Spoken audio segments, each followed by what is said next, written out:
네, 전해드린 것처럼 여야가 조금 전에 추경안 처리를 하기로 극적 합의를 했죠. 오늘 저녁 본회의를 열어 처리하기로 했는데요. 또 사흘 앞으로 다가온 6일 지방선거 사전투표율이 역대 최고치를 기록한 가운데 본투표로 이 투표 열기가 이어질지 관심이 쏠리고 있습니다. 정치권 소식은 두 분과 정리를 좀 해보겠습니다. 신성범 전 새누리당 의원 그리고 김영주 전 민주당 의원 두 분 모셨습니다. 어서 오세요. 안녕하세요. 안녕하세요. 네, 조금 전에 속보가 나왔습니다. 네. 합의가 극적으로 됐는데 네. 어느 쪽이 더 양보를 한 건가요? 그래서 당연히 뭐 민주당 쪽이 민주당 양보를 했다고 해야 되는데 뭐 처음에 이제 8조 얘기를 하다가 예. 2조 8천억인가요? 뭐 3조 이내로 좀 현실적으로 뭐 실제로 보면은 이제 대통령 원하는 것도 시기 문제니까요. 너무 그걸 가지고 쟁론을 하기보다는 빨리 집행을 할 수 있도록 도와주는 게 좋겠다. 그런 면에서는 이견이 없는 것 같습니다. 예. 그리고 추경이 이번 추경은 아시는 대로 뭐 총 규모가 59조가 넘는 뭐 슈퍼 추경인데 역대 최다 추경이라 그러는데 이 부분은 아시는 대로 왜 추경이냐 이거는 뭐 코로나19 손실보상이었잖아요. 그러니까 예. 민주당에서는 계속적으로 이제 소급 적용을 해달라는 거죠. 그렇죠. 소급 적용하면 말은 뭐 원칙적으로 맞는 이야기인데 소급 적용하려고 그러면 작년에 언제 이후에 손실을 얼마나 받는지를 다 일일이 조사해야 되는 대목이 있었던 거죠. 그 대목에 대해서는 비현실적으로 봤던 것 같고 따라서 적어도 한 36조 4천억 규모 정부 안에 의하면은 그 규모에서 아마 합의를 할 수밖에 없었다. 왜냐하면은 6월 1일 지방선거를 앞두고 돈이 빨리 풀리는 게 중요하지. 이것을 100%다 손실 보상한다는 것은 현실적으로 행정력이 너무 많이 낭비되는 측면이 있다는 걸 민주당도 알고 있었던 거죠. 다만 그럼에도 불구하고 좀 더 내놔라. 8조 이상을 더 내놔라는 건데 2조 8천억을 합의를 했다니까 제가 보면 정부가 총 그러면 한 38조 2천억. 그러니까 원래 36조 4조 예. 36조 4천억이었는데 38조 한 2천억 정도 된다.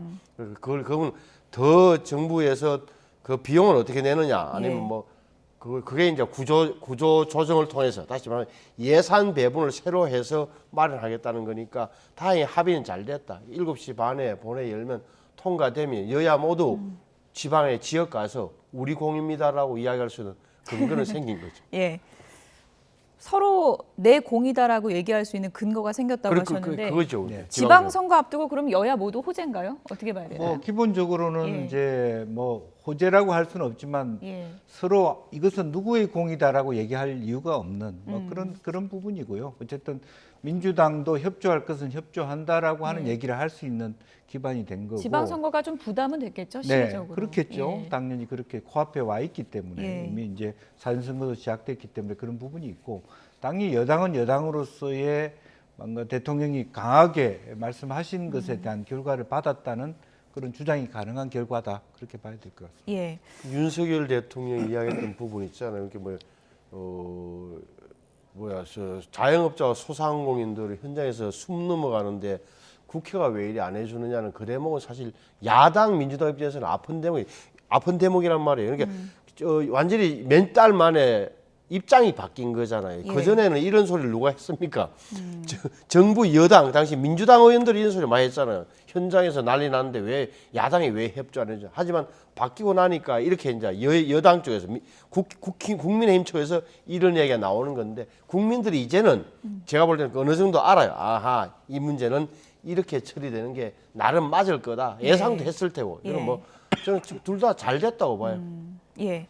어쨌든 뭐 지방선거를 사흘 앞두고 여야가 굉장히 무거운 과제를 함께 해결했다, 이렇게 네. 이제 볼 수 그건 있을 것 가능한 같고요. 거죠.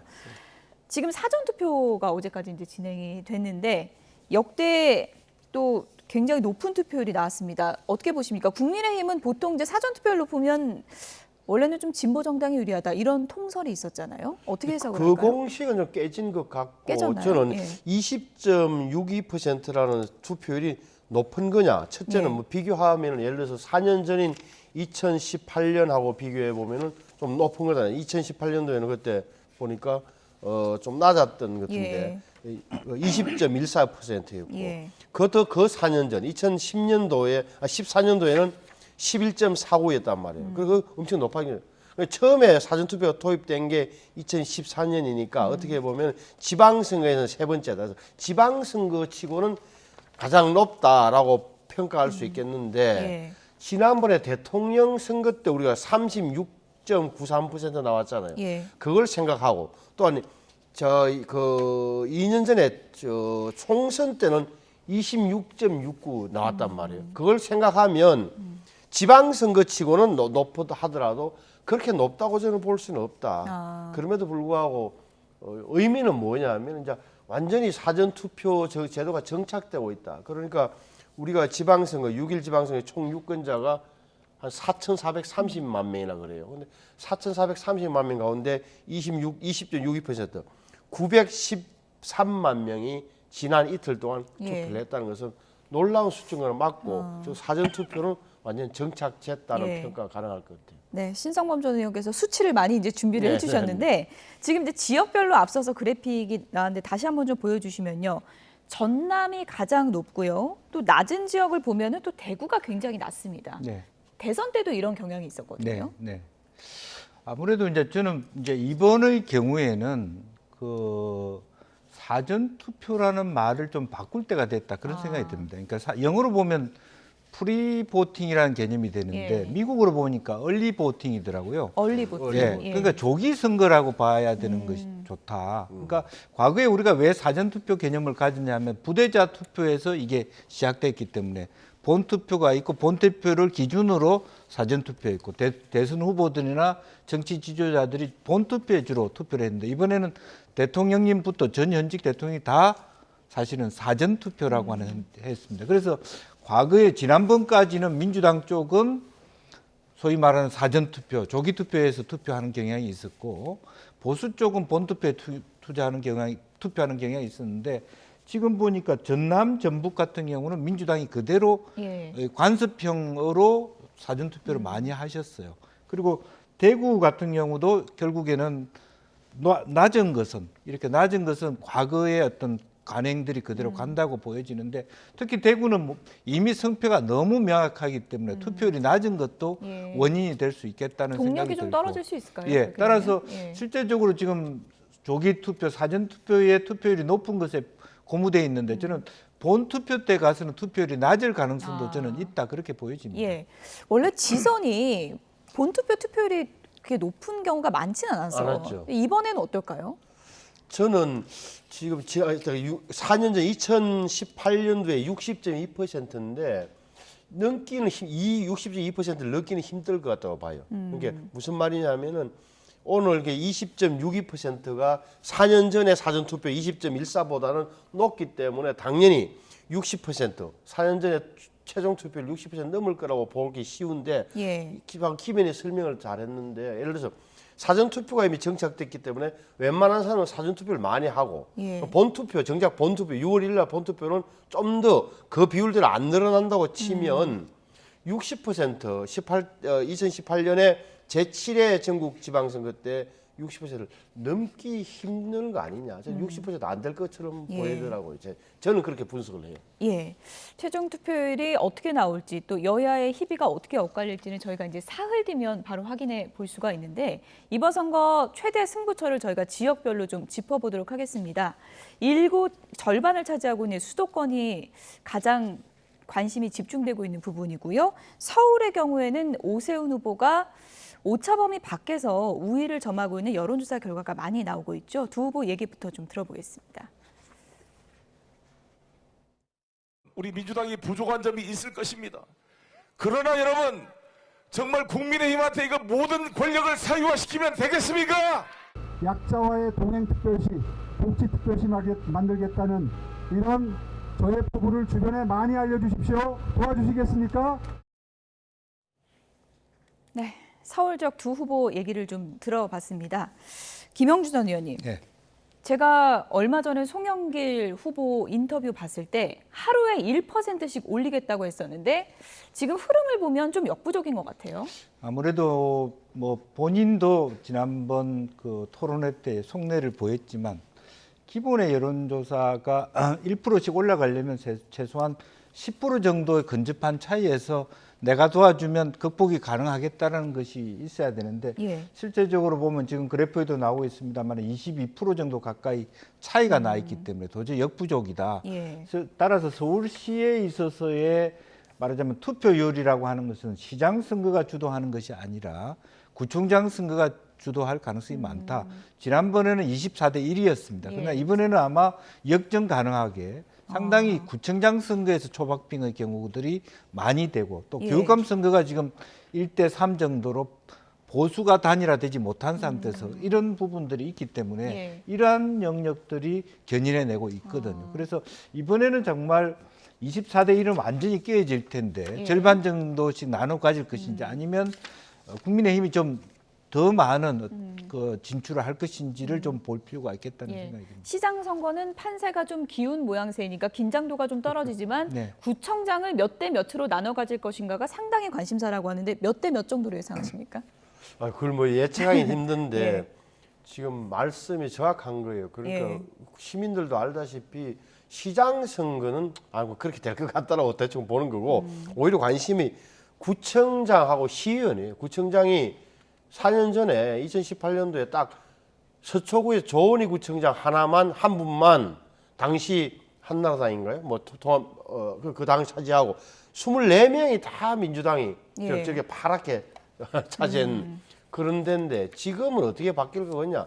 제가 보기에는 오히려 핵심은 민주당의 구청장이 한 자릿수가 되느냐, 한 자릿수 되는 거냐, 넘어서느냐가 관건이라고 저는 그렇게 봐요. 사실은 예. 냉정하게 본다면 한 자릿수를 넘느냐 이게 관건이라고 저는 그게 오히려 좀 보시는군요. 예. 관전 포인트가 될 예. 거다. 저는 뭐 제 눈에는 그렇게 보이는데 그리고 또 시의원들도 중요한데 지금 오세훈 시장이 보궐선거에서 당선되고 나서도 왜 저렇게 활동이 없고 할까라는 생각해 본다면 시의회에 어떻게 보면 견제랄까 어떨 때 보면은 거기에서 힘을 못 쓰는 것 대목이 있다는 게 시민들이 알고 있단 말이에요. 그러면 예. 지난번 4년 전에는 시의원 선거가 110명인데 전체적으로 다 합하면 110명인데 저 보십시오.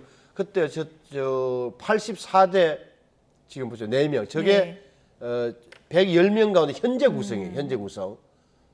잠깐만. 저 지역구 구성이에요. 예. 지역구 당선 구성이라는 예. 거예요. 이게 전체적으로 보면 110명인데 비례대표가 치니까 102대 6이었어요. 지역구에서는 84대 4명이었고 저 정도로 차이가 나는데 어떻게 보면 이번에 어떻게 바뀔까? 일반 국민 시민들 입장에서는 가장 중요한 게 구청장하고 시의원이에요. 예. 누가 시장이 되든 시의원 구성이 상당히 좀 중요한 거잖아요. 중요하죠. 뭔가 추진하려면. 그러니까 예. 그 부분인데 제가 볼 때는 시의원도 110명 가운데 몇 명이나 어떻게 바뀔까? 이 대목도 저는 예측하기 힘듭니다만 예. 꽤 많이 바뀌다. 저 정도는 제가 볼 때 완전히 뒤집어지는 결과가 나올 수 있다. 4년과. 예. 저는 그래 봐요. 근데 송영길 후보가 또 이제 판세가 또 너무 기울었다 그러면 좀 섭섭할 수 있을 네, 것 같은데 그렇습니다. 송영길 후보 입장에서는 어쨌든 최선을 다해서 총력전을 펼치고 있고 어쨌든 상당히 무게감 있는 중진이잖아요. 네. 그런데 후보 대 후보 대결에서 조금 고전하고 있는 이유 어떻게 봐야 될까요? 이제 초창기에 민주당이 예. 좀 잘못했습니다.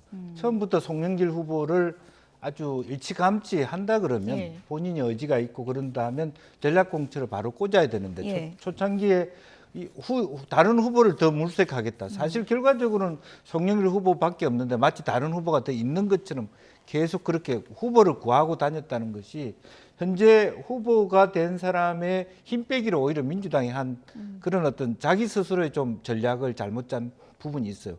확실하게 당에서 송영길 후보를 대체할 만한 정말 또 다른 의미에서 정치 예. 경력이 없지만 거물로 보이지는 정말 서울시장을 할 만한 관료든 아니면 기업가든 이런 부분을 확보해 놓고 후보를 더 구하겠다 얘기했는데 그런 거 없이 다른 후보를 구하겠다. 결국에는 그래 놓고 최종적으로 송영길 후보가 됐기 때문에 그렇지 않아도 어려운 싸움에서 더 어려운 지형으로 갔다. 저는 그렇게 보이지고 또 하나는 민주당이 방금 뭐 신년 말씀하셨습니다만은 그 바로 직전에 오세훈 시장의 선거가 있었다는 거죠. 예. 선거가 있었다는 측면이 하나 있고 또 하나는 민주당 시의원 때문에 아무 일도 못했다. 그렇기 때문에 오 시장에 대한 동정론이 더 오히려 크고 또 실제적으로 어쨌든 대선에서 예. 윤 대통령이 당선되고 그런 효과까지 갖고 있기 때문에 상당히 오 시장은 견고한 지지 속에서 출발했다. 그렇게 볼 수 예. 있겠습니다. 수도권의 최대 승부처 가운데 하나가 또 경기도죠. 지금 여론조사를 봐도 도대체 누가 될지 모르겠다 이런 분석인데요. 두 후보 얘기를 좀 들어보겠습니다. 이 선거에서 이기겠다는 아주 투지를 불사르고 있습니다. 지금 뭐 여러 가지 판세는 박빙이라고 합니다. 아주 작은 표 차이로 승부가 날 수 있다고 생각을 합니다. 100표, 200표로도 갈라질 수 있는 승부라고 생각을 합니다. 그래서 1분 1초라도 허투루 쓸 수 없었고 한 분 한 분 만날 때마다 절박하지 않을 수 없었거든요. 네, 몇백 표로도 갈릴 수 있다. 그만큼 아슬아슬한 선거다라는 게 후보들의 전망인데요. 지금 여론조사 흐름부터 좀 짚어보겠습니다. 최근에 나온 여론조사를 보면은 김동연 후보가 39.1%, 김은혜 후보가 37.7%가 나온 여론조사 결과가 있었고요. 네, 중앙일보가 한국갤럽에 의뢰해서 한 여론조사에서는 또 흐름이 조금 바뀝니다. 김동연 후보가 37.4%, 김은혜 후보가 45%를 기록하고 있습니다. 신성범 전 의원님, 아마 다음 날 아침까지도 개표를 지켜봐야 될지도 모른다 이런 얘기가 많더라고요. 현장을 뛰면서 예. 많이 느끼고 있는 후보들 입에서 100표, 200표라는 말이 나올 정도니까 예. 아마 미루어 짐작이 될 테고 저 여론조사가 좀 달라지는 이유 중에 하나가 제가 볼 때는 권역별 경기 북부와 남부라는 큰 흐름뿐만 아니라 북부에서도 어느 쪽, 예. 뭐 동쪽, 서쪽, 남부에서도 어느 쪽 여기에 따라서 많이 달라지는 게 되는 게 여론조사라는 게 31개 시군에서 인구 비례에 따라서 표본을 할당하는 게 아니라 권역별로 묶어서 5개 시군이면 하나 이렇게 동남권 이렇게 이런 식으로 하니까 어떻게 될지 사실 모르는 거예요, 저게. 예. 현장. 그래서 오히려 유심히 봐야 될 대목은 적어도 한 40대가 얼마나 투표하느냐. 김동연 후보 입장에서는 그게 예. 관건일 거예요, 결국. 40대 득표율. 투표율. 예. 그래서 이제 김은혜 후보 입장에서는 60대 이상 70대까지가 얼마나 투표하느냐. 이 문제가 결국 관건이다. 예. 진짜 흔히 하는 말로 지방선거는 투표율이 관건이라 할 때 가장 대표적인 지역이 경기자 선거가 될 수 있다. 따라서 저는 여론조사와 다른 결과가 충분히 저는 나올 수 있는 그런 상황이라고 보여지고 예. 또 하나는 경기도가 어느 정도 민주당에게 유리한 구도였느냐.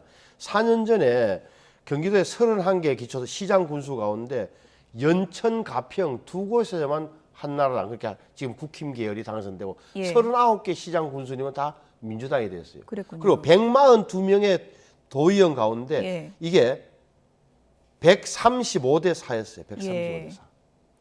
심지어는 지역 출신, 이게 선거 선출되는 비례대표가 선출되는 경기 도의원이 129명인데 네. 129명 가운데 128대 1이었어요. 어. 지난 4년 전에 예. 지방선거에서 경기도의원 129명 뽑는데 128대 1이었어요. 일방적인 결과가 일방적인 나왔군요. 결과였어요. 예. 그만큼 이제 4년 동안 다져졌기 때문에 무슨 뜻이냐? 민주당의 조직적 역량이 저는 좀 남아 있다고 봐요. 예. 저 경기도는 특히 다른 예. 지역과 다르다. 그렇다면 적어도 여론조사 결과는 어떤 것은 김은혜 후보가 굉장히 유리하게 나온 결과가 있지만 예. 실제 투표 결과는 다를 수도 있는 근거가 바로 예. 저 지점에 있다고 저는 보죠. 그러니까요. 이런 분석이 많더라고요. 지금 민주당이 뭐 여론조사 저렇다 그래도 조직을 꽉 잡고 있다. 지방선거는 이게 조직 동원인데 민주당을 이길 수 없을 것이다라는 분석도 많더라고요. 아무래도 이제 조직을 아무리 갖고 있다 하더라도 대통령 취임 한 달 이내 선거이기 때문에 그런 큰 흐름이 이 조직보다는 훨씬 더 큽니다. 큰 예. 틀에서요. 또 민주당 지지율이 갖고 있는 힘이 더 큽니다. 그러니까 당 지지율의 차이가 상당히 꽤 났습니다.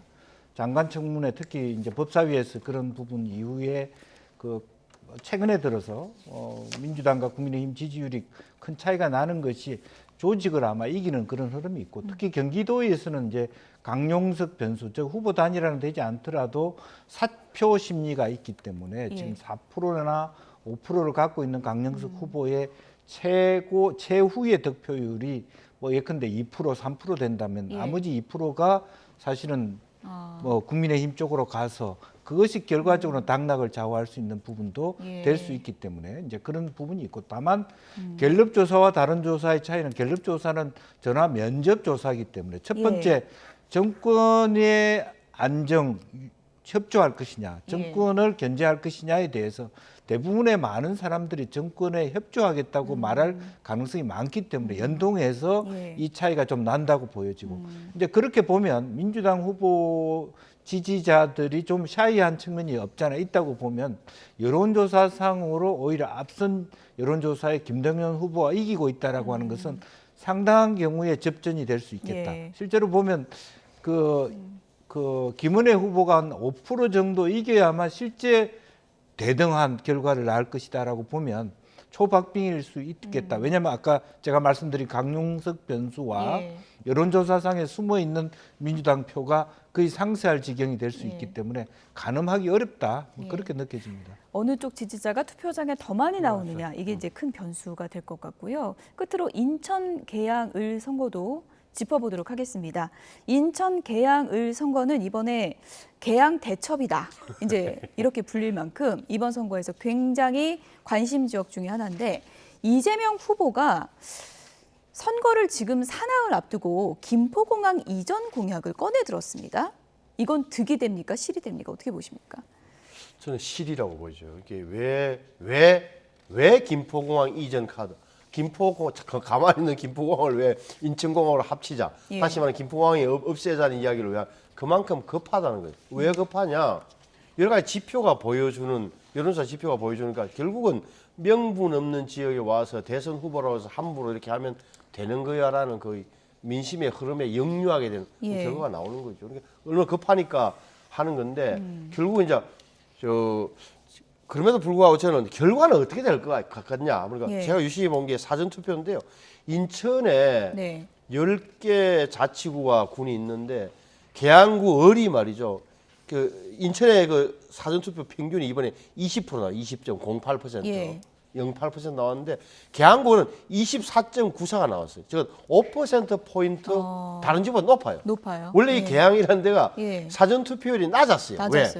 게임을 하나 마나 한 많이 했기 때문에 이번 높아졌다. 높아졌다는 무슨 의미하느냐? 조직 동원이 많이 됐다. 조직을 동원한 투표 동료 행위가 많이 이루어졌다. 이는 뭐, 그러면 윤영선 후보 쪽이냐, 이재명 후보 쪽이냐? 상식적으로 보면 이재명 후보 쪽에 선거 조직이 동원돼서 가능성이 훨씬 더 가동됐을 가능성이 훨씬 높다고 본다면 이재명 후보는 지금 뭐 여론조사에서는 지는 경우도 있지만 설마 그런 일이 벌어지겠냐는 그런 분석에 좀 더 힘이 실린다고 저는 보죠. 어쨌든 선거 사나흘 앞두고 내놓은 공약은 어떻게 보면 좀 전략 카드라고 볼 수 있는데 이 부분을 국민의힘에서 지적하는 건 이 카드 자체도 국민의힘 입장에서는 이해가 안 가지만 당내 후보들도 서로 다른 목소리를 내고 있다는 점이거든요. 네. 사실은 뭐 막판 혼전이고 이게 뭐 깊이 있게 특히나 이제 그 야당 후보로 나와 있기 때문에 실제로 현실화될 것이냐의 문제에 있어서 이것이 주는 임팩트는 크지 않을 것이다. 그렇게 보여집니다. 그러니까 말하자면 이재명 후보가 보궐선거에 여당 후보로 나왔다라면 굉장히 이게 의미 있는 결과죠. 김포공항을 없앨 수 있는데 실제로 야당 후보로서 어떤 큰 정치인인 건 맞습니다만은 실현 가능성이 있는가라는 부분은 특히 인천공항의 민영화 부분 또 김포공항을 옮기는 부분은 한번 떠보는 부분일 수도 있다. 솔직하게 얘기하면 다만 그렇지만 어쨌든 최근에 여러 가지 이재명 후보가 밀리는 과정에서 오히려 동정론이 민주당이 왜냐하면 지난 대선에서 계양을이 전체 평균보다 8%가 더 민주당 지지가 높았던 지역입니다. 재결집되고 있다 그렇게 봐야 되겠죠. 끝으로 이렇게 좀 정리를 할게요. 어쨌든 이제 결과가 딱 나오면 지역별 희비가 엇갈릴 텐데 지금 여야 입장에서 어느 지역을 이겨야 우리가 이번 선거 이겼다라고 할 수 있는 건지 얘기를 좀 해주시죠. 경기죠. 경기입니까? 경기도. 딱 경기도와 충남 저는 경기도와 충남이다. 그곳에서 국민의힘이 이기면 국민의힘은 지방선거를 이겼다고 승리했다. 말할 수 있는 이렇게 말할 수 근거가 있겠군요. 민주당은 어떻게 생각하세요? 아무래도 경기도일 겁니다. 그런데 이제 지금 대전도 그렇게 만만치 않거든요. 이길 수 있거든요. 세종과 대전. 그렇기 때문에 아마 충청도에서 이겼다고 말하기는 어려울 겁니다. 국민의힘 측에서. 그래서 경기도에서 이기면서 이게 상징적인 승리, 견제할 수 있는 힘을 가질 수 있지 않겠나 그렇게 보여집니다. 여기까지 정리하겠습니다. 지금까지 신성범 전 새누리당 의원, 김영주 전 민주당 의원 두 분이었습니다. 고맙습니다.